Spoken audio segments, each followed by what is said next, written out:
ಆತ್ಮೀಯರೇ ನಮಸ್ಕಾರ, ಹೇಗಿದ್ದೀರಿ? ಡಿ.ಕೆ ಟೀಮ್ನ 40 ಶಾಸಕರು ಬಜೆಟ್ಗೆ ಬಾಂಬ್ ಇಟ್ಟೇ ಬಿಟ್ರು. ನೋಡಿ, ಬಹಳ ದೊಡ್ಡ ಬೆಳವಣಿಗೆ ಆಗಿದೆ. ಸುಮಾರು 40 ಶಾಸಕರು ನಿನ್ನೆ ರಾತ್ರೋರಾತ್ರಿ ನಡೆದಿರುವಂಥ ಘಟನೆ ಇದು. ನೋಡಿ, ಕೆಲವರೆಲ್ಲ ಆಗಲೇ ಮಹಾರಾಷ್ಟ್ರ ಹೋಗಿದ್ದಾರೆ. ಯಾಕೆ ಹೋಗಿದ್ದಾರೆ ಅನ್ನೋದು ಕೂಡ ನಾನು ನಿಮಗೆ ಹೇಳ್ತೀನಿ. ಅದರ ಜೊತೆಗೆ ಓಪನ್ ಸ್ಟೇಟ್ಮೆಂಟ್ ಕೊಟ್ಟಿದ್ದಾರೆ. ಹೌದು, ನಾವು 40 ಜನ ಸೇರಿದ್ವಿ. ಏನು ಇವಾಗ ಈ ಲೆವೆಲಿಗೆ ಮಾತಾಡಿದ್ದಾರೆ. ಮಾತಾಡಿದವ್ರು ಯಾರು ಅಂತ ಕೂಡ ನಾನು ಹೇಳ್ತೀನಿ. ಮೊದಲೇ ಹೇಳಿದ್ದೀನಿ, ಡಿ.ಕೆ ಶಿವಕುಮಾರ್ ಅವರ ಬಣದ 40 ಶಾಸಕರು ಒಗ್ಗೂಡಿ ಬಹಿರಂಗವಾಗಿ ಫೋರ್ಸ್ ಕೊಟ್ಟು ಹೇಳಿಕೆಯನ್ನು ಕೊಟ್ಟು ಹೋಗಿದ್ದಾರೆ. ಬಜೆಟ್ಟಿಗೆ ಬಾಂಬ್ ಇಟ್ಟಿದ್ದಾರೆ. ಅಲ್ಲಿ ಸಿದ್ದರಾಮಯ್ಯನವರ ಬೆಂಬಲಿಗರು ಕೆಲವರೆಲ್ಲ ಹೋಗಿ ಫಾರಿನಲ್ಲಿ ಕೂತ್ಕೊಂಡಿದ್ದಾರಲ್ಲ, ಈಗ ಕೌಂಟರ್ ಶುರು ಆಯಿತು. ಭಾಳಷ್ಟು ಸುದ್ದಿ ಆಗ್ತಾ ಇತ್ತು. ಡಿ.ಕೆ ಟೀಮ್ ಏನು ಮಾಡುತ್ತೆ, ರೆಸಾರ್ಟಿಗೆ ಹೋಗಿ ಕೂತ್ಕೊಳ್ಳುತ್ತಾ, ಮತ್ತೊಂದು ಮಗದೊಂದು ಅಂತ. ಈಗ ಶುರು ಆಯಿತು ನೋಡಿ, ಈಗ ಚಾಲು ಆಗಿದೆ. ಇದು ಎಲ್ಲಿಗೆ ಹೋಗಿ ಮುಟ್ಟುತ್ತೆ, ಏನಂತ ಹೇಳಿಕೆ ಕೊಟ್ಟಿದ್ದಾರೆ, ಏನು ಮಾಡಲಿಕ್ಕೆ ಹೊರಟಿದ್ದಾರೆ, ಬಜೆಟ್ ಬೀಳಿಸ್ತಾರಾ? ಬಜೆಟ್ ಬಿದ್ದು ಹೋದರೆ ಸರ್ಕಾರ ಬಿದ್ದು ಹೋದಾಗೆ. ಹಾಗಾದರೆ ಸರ್ಕಾರವೇ ಬಿದ್ದು ಹೋಗುತ್ತಾ? ಅಸಲಿಗೆ ತೆರೆಯ ಹಿಂದೆ ಏನು ನಡೀತಾ ಇದೆ?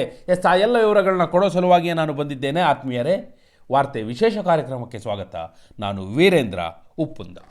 ನೋಡಿ, HC ಬಾಲಕೃಷ್ಣ ಅವರ ನೇತೃತ್ವದಲ್ಲಿ ಸರಿಸುಮಾರು 40 ಜನ ಒಟ್ಟಾಗಿದ್ದಾರೆ. ನಿನ್ನೆ ಡಿ.ಕೆ ಶಿವಕುಮಾರ್ ಅವರ ಬಣ ಅಂಥೇಳಿ ಗುರುತಿಸಿಕೊಂಡೇ ಒಗ್ಗೂಡಿದ್ದಾರೆ. ಬೆಂಗಳೂರಿನ ಖಾಸಗಿ ಹೋಟೆಲ್, ಅದೇನು ಹೇಳೇ ಬಿಡ್ತೀನಿ ನಿಮಗೆ, ನಿಮಗೂ ಕಣ್ಮುಂದೆ ಬಂದೇ ಬಿಡಲಿ ಯಾವ ಹೋಟ್ಲು ಅಂತ. 4 ಸೀಸನ್ಸ್ ಅಲ್ಲಿ ಹೋಟೆಲ್ ಇದೆ, ಇಲ್ಲೇ ಹೆಬ್ಬಾಳದ ಹತ್ರ. ನೀವು ದೇವನಹಳ್ಳಿ ಏರ್ಪೋರ್ಟಿಗೆ ಹೋಗೋ ರೋಡಲ್ಲಿ ಬಲಗಡೆ RT ನಗರ ಕ್ರಾಸ್ ಆಗ್ತಿರಲ್ಲ, ಅಲ್ಲಿ ಕಾರ್ನರಲ್ಲಿರುವಂಥ ಹೋಟ್ಲು. ಅಲ್ಲಿ ನಿನ್ನೆ ಸೇರಿದ್ದಾರೆ. ಸೇರಲಿಕ್ಕೆ ಕೊಟ್ಟಿರೋ ಕಾರಣ ಏನಪ್ಪ ಅಂದರೆ, HC ಬಾಲಕೃಷ್ಣ ಅವರ ಹುಟ್ಟುಹಬ್ಬ ಇದೆ. ಆ ಹುಟ್ಟುಹಬ್ಬದ ಹಿನ್ನೆಲೆಯಲ್ಲಿ ಎಲ್ಲ ಊಟ ಮಾಡಲಿಕ್ಕೆ ಸೇರಿದ್ದೀವಿ ಅಂಥೇಳಿ. HC ಬಾಲಕೃಷ್ಣ ಅವರ ಹುಟ್ಟುಹಬ್ಬ ಯಾವಾಗ ಅಂದರೆ, ಅದು ಇರೋದು 28ನೇ ತಾರೀಕು. ಮತ್ತು ಯಾಕೆ 26ಕ್ಕೆ ಸೇರಿದ್ರು? ಅವ್ರು ಹೇಳ್ತಿರೋದೇನೆಂದರೆ, HC ಬಾಲಕೃಷ್ಣ ಅವರು ಅವತ್ತಿರೋದಿಲ್ಲ, ರಾಜ್ಯದಲ್ಲೇ ಇರೋದಿಲ್ಲ. ಹೀಗಾಗಿ ಮೊದಲೇ ಸೇರಿ ವಿಶ್ ಮಾಡಿದ್ವಿ ಅವರಿಗೆ, ಎಲ್ಲರೂ ಕೂಡ ಸೇರಿ ಅಂಥೇಳಿ ಅಲ್ಲಿ ಬಂದವರೆಲ್ಲ ಹೇಳ್ಕೊಂಡಿದ್ದಾರೆ. ಯಾರ್ಯಾರಿದ್ರು? ಒಟ್ಟಿಗೆ 18 ಜನ ಒಟ್ಟಿಗೆ ನಿಂತು ಪೋಸ್ಟ್ ಕೊಟ್ಟಿದ್ದಾರೆ. ನಾನು ಅವ್ರ ಹೆಸರನ್ನು ಮೊದಲು ಹೇಳ್ಬಿಡ್ತೀನಿ. HC Balakrishna, CP Yogeshwar, Kunigal Ranganath, Anekal Shivanna, Maddur Uday, Ravi Ganiga, Basavaraj Shivaganga, Sharath Bachegowda, Honnali MLA Shanthanagowda, T Sudhakar, Hiriyur ಈಗ ಮಿನಿಸ್ಟರ್ ಇದ್ದಾರಲ್ಲ ಅವರು, ರಮೇಶ್ ಬಂಡಿಸಿದ್ದೇಗೌಡ, ಗಣೇಶ್ ಹುಕ್ಕೇರಿ, ಮಂತರ್ಗೌಡ, ಪ್ರಕಾಶ್ ಕೋಳಿವಾಡ್, ನಯನ ಮೋಟಮ್ಮ, NA ಹ್ಯಾರಿಸ್, ಮಂಕಾಳ ವೈದ್ಯ ಅವರು ಕೂಡ minister, K Harish Gowda, Chamaraja MLA, ಹೀಗೆ ಇನ್ನೂ ಭಾಳಷ್ಟು ಜನ ಇದ್ದಾರೆ ಬಿಡಿ. ಅದೇನು ಒಬ್ಬಿಬ್ಬರಲ್ಲ, ಇನ್ನು MLCಗಳು ಎಲ್ಲ ಇದ್ದಾರೆ. MLC ರವಿ ಎಲ್ಲ ಹೇಗಿದ್ರು ಇದ್ದೇ ಇರ್ತಾರೆ, ನಿಮಗೆ ಗೊತ್ತು. ಹೀಗೆ ಸುಮಾರು ಅವ್ರು ಹೇಳ್ತಿರೋ ಪ್ರಕಾರ 40 ಜನ ಒಟ್ಟು ಸೇರಿದ್ವಿ ಅಂತಲೇ CP ಯೋಗೇಶ್ವರ್ ಬೈಟ್ ಕೊಟ್ಟಿದ್ದಾರೆ, ಓಪನ್ ಸ್ಟೇಟ್ಮೆಂಟ್ ಕೊಟ್ಟಿದ್ದಾರೆ. ಹೌದು, ನಾವು 40 ಜನ ಸೇರಿದ್ವಿ ಅನ್ನೋಂಥ ಹೇಳಿಕೆಯನ್ನು ಅವರು ಕೊಟ್ಟುಬಿಟ್ಟಿದ್ದಾರೆ. ಮಾತಾಡಿರೋದೇನೆಂದರೆ, HC ಬಾಲಕೃಷ್ಣ ಅವ್ರು ಹೇಳಿರೋದು, ನಾಯಕತ್ವದ ಗೊಂದಲವನ್ನು ಬಗೆಹರಿಸಬೇಕು. ನೀವು ಬೇಕಾದರೆ KPCC ಅಧ್ಯಕ್ಷರನ್ನೂ ಬದಲಾವಣೆ ಮಾಡ್ತೀರಾ, ಮಾಡಿ, ನಮ್ಮದೇನೂ ಅಬ್ಜೆಕ್ಷನ್ ಇಲ್ಲ. ಆದರೆ ಈ ನಾಯಕತ್ವದ ಗೊಂದಲಕ್ಕೆ ಒಂದು ಫುಲ್ ಸ್ಟಾಪ್ ಇಡಿ. ಇಲ್ಲದೇ ಇದ್ದರೆ ಕಾಂಗ್ರೆಸ್ಗೆ ಡ್ಯಾಮೇಜ್ ಆಗುತ್ತೆ, ಕಾಂಗ್ರೆಸ್ ಪಕ್ಷಕ್ಕೆ ಡ್ಯಾಮೇಜ್ ಆಗುತ್ತೆ, ಕಾಂಗ್ರೆಸ್ ಸರ್ಕಾರಕ್ಕೆ ಡ್ಯಾಮೇಜ್ ಆಗುತ್ತೆ. ಮತ್ತೆ 2028ರಲ್ಲಿ ನಾವು ಮತ್ತೆ ಅಧಿಕಾರಕ್ಕೆ ಬರಲಿಕ್ಕೆ ಆಗೋದಿಲ್ಲ. ಹೀಗಾಗಿ ಈಗಲೇ ಹೈಕಮಾಂಡ್ ಮಧ್ಯಪ್ರವೇಶ ಮಾಡಿ ಏನಾದರೂ ಒಂದು ತೀರ್ಮಾನ ಮಾಡಬೇಕು, ಈ ಹೇಳಿಕೆಯನ್ನು ಕೊಟ್ಟಿದ್ದಾರೆ. ಅಲ್ಲಿಗೆ ಕ್ರಿಸ್ಟಲ್ ಕ್ಲಿಯರ್. ಈ ಸಭೆ ನಡೆದಿರೋದು ನಾಯಕತ್ವದ ಗೊಂದಲವನ್ನು ಬಗೆಹರಿಸಬೇಕು ಅಂತ. ನಾಯಕತ್ವದ ಗೊಂದಲ ಬಗೆಹರಿಸಬೇಕು ಅಂದರೆ ಡಿ.ಕೆ ಟೀಮ್ ಅವ್ರದ್ದು ವಾದ ಏನು? ಡಿ.ಕೆ ಶಿವಕುಮಾರ್ ಅವ್ರನ್ನ ಮುಖ್ಯಮಂತ್ರಿ ಮಾಡಬೇಕು, ಡಿ.ಕೆ ಶಿವಕುಮಾರ್ ಅವ್ರನ್ನ ಮುಖ್ಯಮಂತ್ರಿ ಮಾಡಬೇಕು ಅಂತ ಅದೇ ಪಟ್ಟನ್ನು ಹಾಕಿದ್ದಾರೆ. ನೋಡಿ, ಇದೊಂಥರ ಶಕ್ತಿ ಪ್ರದರ್ಶನ, ಬಲ ಪ್ರದರ್ಶನ ಮಾಡಿದಾಗೆ. ಡಿ.ಕೆ ಟೀಮ್ ಅವರು ಬಲ ಪ್ರದರ್ಶನ ಮಾಡಿದಾಗ, ನೋಡಪ್ಪ ನಾವು ಇಷ್ಟು ಜನ ಇದ್ದೀವಿ, ಡೈರೆಕ್ಟಾಗಿ ಓಪನ್ ಆಗಿದ್ದೀವಿ, ನೇರವಾಗಿ ಬರ್ತಾ ಇದ್ದೀವಿ, ಬಹಿರಂಗವಾಗಿ ಕಾಣಿಸ್ಕೊತಾ ಇದ್ದೀವಿ, ನಮ್ಮ ಹತ್ರ ಬಜೆಟ್ ಬೀಳ್ಸೋಕ್ಕಾಗಲ್ವಾ?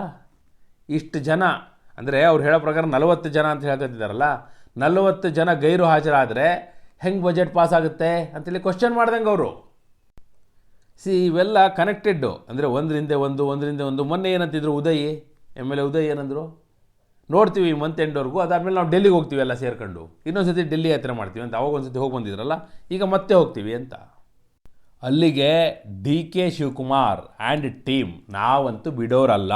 ಅದು ಏನಾದರೂ ಆಗಲಿ, ಕಾಂಗ್ರೆಸ್ಸಿಗೆ ಡ್ಯಾಮೇಜ್ ಆಗುತ್ತಾ ಆಗಲಿ, ಪಕ್ಷಕ್ಕೆ ಡ್ಯಾಮೇಜ್ ಆಗುತ್ತಾ ಆಗಲಿ, ಸರ್ಕಾರಕ್ಕೆ ಡ್ಯಾಮೇಜ್ ಆಗುತ್ತಾ ಆಗಲಿ, ಏನಾದರೂ ನಾವಂತೂ ಬಿಡೋರಲ್ಲ. ಈ ವಿಷಯ ಸಾಯಕ್ಕೆ ಬಿಡಲ್ಲ. ದಿನಾ ಚರ್ಚೆ ಆಗಲೇಬೇಕು. ನಾವು ಮೀಟಿಂಗ್ ಮಾಡೋರೆ, ಹೇಳಿಕೆ ಕೊಡೋರೆ, ಏನು ಮಾಡ್ತಿರೋ ಮಾಡಿ ಅಂತೇಳಿ ಓಪನ್ ಚಾಲೆಂಜ್ ಹಾಕ್ದಂಗೆ ಇದು. ಹಿಂಗೆ ರಾತ್ರೋರಾತ್ರಿ ಸಭೆಯನ್ನು ಮಾಡಿದ ನಂತರ ಬೆಳಗ್ಗೆ HC ಬಾಲಕೃಷ್ಣ ಅವರು ಮಹಾರಾಷ್ಟ್ರಕ್ಕೆ ಹೋಗಿದ್ದಾರೆ. ಮಹಾರಾಷ್ಟ್ರದಲ್ಲಿ ಇಲ್ಲಿಗೆ ಅವರು ನೇರವಾಗಿ ಶಿರಡಿಗೆ ಹೋಗಿದ್ದಾರೆ. ಅಲ್ಲಿ ಶಿರಡಿ ಸಾಯಿಬಾಬಾ ದರ್ಶನ ಪಡೀಲಿಕ್ಕೆ ಹೋಗಿದ್ದಾರೆ. ಹುಟ್ಟುಹಬ್ಬ ಇರೋದನ್ನ ಹೇಳಿದ್ನಲ್ಲ 28ನೇ ತಾರೀಕು, ಅದಕ್ಕೆ ಅವರು ಶಿರಡಿಗೆ ಹೊರಟರು. ಮತ್ತು ಇಲ್ಲಿದ್ದರೆ ಏನು ಸಭೆ, ಯಾಕೆ ಸಭೆ ಮಾಡಿದ್ದು, ಎಷ್ಟು ಜನ ಸೇರಿದ್ರಿ, ಯಾಕೆ ಸೇರಿದ್ರಿ ಹೋಗಿ ಕೇಳ್ತಾರಲ್ಲ, ಹಾಗೆ ಕೇಳಲಿಕ್ಕೆ ಅವಕಾಶ ಇರಬಾರ್ದು ಅಂತಲೇ ಹೊರಟರು. ಹುಟ್ಟುಹಬ್ಬದ ನೆಪದಲ್ಲಿ ಶಿರಡಿ ಸಾಯಿಬಾಬಾನ ದರ್ಶನಕ್ಕೆ ಕುಟುಂಬ ಸಮೇತರಾಗಿ ಹೋಗಿದ್ದಾರೆ. 2 ದಿನದಲ್ಲಿ ಬರ್ತಾರೆ, ಅವರೇನು ಅಲ್ಲೇ ಇರಲ್ಲ. ಬಂದ ಮೇಲೆ ಏನು ಮಾಡ್ತಾರೆ ನೋಡಿ. ಒಂದು ಸೆಕೆಂಡ್ DK ಟೀಮ್ ಮತ್ತೆ ಸೇರುವಂಥ ಪ್ಲಾನ್ ಮಾಡಿದೆ. ನೋಡ್ತಾರೆ ಅಂದರೆ ಹೈಕಮಾಂಡ್ ಮೇಲೆ ನಿರಂತರವಾಗಿ ಒತ್ತಡ ಹೇರುವಂಥ ಪ್ರಯತ್ನ, ಮತ್ತೆ ಡೆಲ್ಲಿಗೆ ಹೋಗ್ತೀವಿ ಅಂತ ಹೇಳಿದ್ರಲ್ಲ ಆ ಪ್ರಯತ್ನವನ್ನೂ ಮಾಡ್ತಾರೆ. ಹಾಗಾದರೆ ಬಜೆಟ್ ಬೀಳಿಸ್ಬಿಡ್ತಾರಾ ನೋಡಿ. ಥ್ರೆಟ್ ಮಾಡ್ತಾರೆ, ಬ್ಲ್ಯಾಕ್ ಮೇಲ್ ಮಾಡ್ತಾರೆ, ಒತ್ತಡ ಹೇರ್ತಾರೆ, ಪ್ರೆಷರ್ ಟ್ಯಾಕ್ಟಿಕ್ ಮಾಡ್ತಾರೆ. ಹೇಗಾದರೂ ಮಾಡಿ ಹೈಕಮಾಂಡ್ ಮಧ್ಯಪ್ರವೇಶ ಮಾಡಿ ಏನಾದರೂ ಒಂದು ತೀರ್ಮಾನ ಮಾಡಲೇಬೇಕು ಅಂಥೇಳಿ ಪಟ್ಟು ಹಿಡಿತಾರೆ. ಬಹುತೇಕ ಮಾರ್ಚ್ 2ನೇ ತಾರೀಕಿಗೆ ಸಭೆ ಆಗಬೇಕು ಅನ್ನುವಂಥ ಒತ್ತಡ ಇದೆ. ಮಾರ್ಚ್ 2ನೇ ತಾರೀಕು ಹೈಕಮಾಂಡ್ ಇಬ್ಬರನ್ನೂ ಕೂಡ, ಸಿದ್ದರಾಮಯ್ಯನವ್ರನ್ನೂ ಹಾಗೂ DK ಶಿವಕುಮಾರ್ ಅವ್ರನ್ನೂ ದೆಹಲಿಗೆ ಕರೆಸುವಂಥ ಸಾಧ್ಯತೆ ಇದೆ ಅನ್ನುವಂಥ ಮಾಹಿತಿಯೂ ಇದೆ. ಒಂದು ವೇಳೆ ಹೈಕಮಾಂಡ್ ಮಾರ್ಚ್ 2ನೇ ತಾರೀಕು ಇಬ್ಬರನ್ನು ಕೂಡ ಕರೆಸಿ ಮಾತುಕತೆ ಮಾಡದೆ ಹೋದರೆ ಆ ಡೆವಲಪ್ಮೆಂಟ್ ಇದೆಯಲ್ಲ, ಆಗೇನಾಗುತ್ತೆ ಅನ್ನೋದಿದೆಯಲ್ಲ, ಅದು ಟರ್ನಿಂಗ್ ಪಾಯಿಂಟ್ ನೋಡಿ. ಅದೇ ಕಾರಣಕ್ಕಾಗಿ ಮಾರ್ಚ್ 2ರ ಸಭೆಯ ಮಾಹಿತಿ ಸಿದ್ದರಾಮಯ್ಯವ್ರಿಗೆ ಮೊದಲೇ ಇತ್ತು. ಅದಕ್ಕೆ ಮಾರ್ಚ್ 3ನೇ ತಾರೀಕಿನವರೆಗೂ ಎಲ್ಲರನ್ನೂ ಫಾರಿನಿಗೆ ಕಳಿಸಿದ್ದು. ಈಗ ಸೇರಿರುವ DK ಟೀಮ್ ಅವ್ರಿಗೂ ಮಾರ್ಚ್ 2ನೇ ತಾರೀಕಿನ ಸಭೆಯ ಮಾಹಿತಿ ಇದೆ. ಆದರೆ ಈಗ ಅವರು ಒಂದು ವೇಳೆ ಸಿದ್ದರಾಮಯ್ಯನವ್ರು ಮತ್ತೆ ಮುಂದೂಡಿದ್ರೆ, ಬಜೆಟ್ ಆಗಲಿ ಅಂತ ಹೇಳಿದ್ರೆ, ಹೈಕಮಾಂಡ್ ಏನಾದರೂ ಗೇಮ್ ಮಾಡಿದ್ರೆ ಅನ್ನೋ ಕಾರಣಕ್ಕಾಗಿ ಈ ಪ್ರೆಷರ್ ಪಾಲಿಟಿಕ್ಸ್ನ ಮಾಡಿದ್ದಾರೆ. ಇದು ಫಲ ಕೊಡಬಹುದಾ? ಈ ರೀತಿ ನಿರಂತರವಾದ ಒತ್ತಡಕ್ಕೆ ಮಣಿದು ಹೈಕಮಾಂಡ್ ಏನೋ ಒಂದು ತೀರ್ಮಾನ ಅಂತ ಮಾಡಿಬಿಡ್ಬೋದಾ? DK ಶಿವಕುಮಾರ್ ಅವರ ಈ ತಂತ್ರಗಾರಿಕೆ ಅವರಿಗೆ ಫಲ ಕೊಡಬಹುದೇ? ನಿಮ್ಮ ಅಭಿಪ್ರಾಯವನ್ನು ಕಮೆಂಟ್ ಮೂಲಕ ತಿಳಿಸಿ. ಹಾಗೆ ನೀವಿನ್ನು ವಾರ್ತೆ ಚಾನಲ್ನ ಸಬ್ಸ್ಕ್ರೈಬ್ ಮಾಡಿಲ್ಲ ಅಂದರೆ ಈಗಲೇ ಸಬ್ಸ್ಕ್ರೈಬ್ ಮಾಡಿ. ಧನ್ಯವಾದ.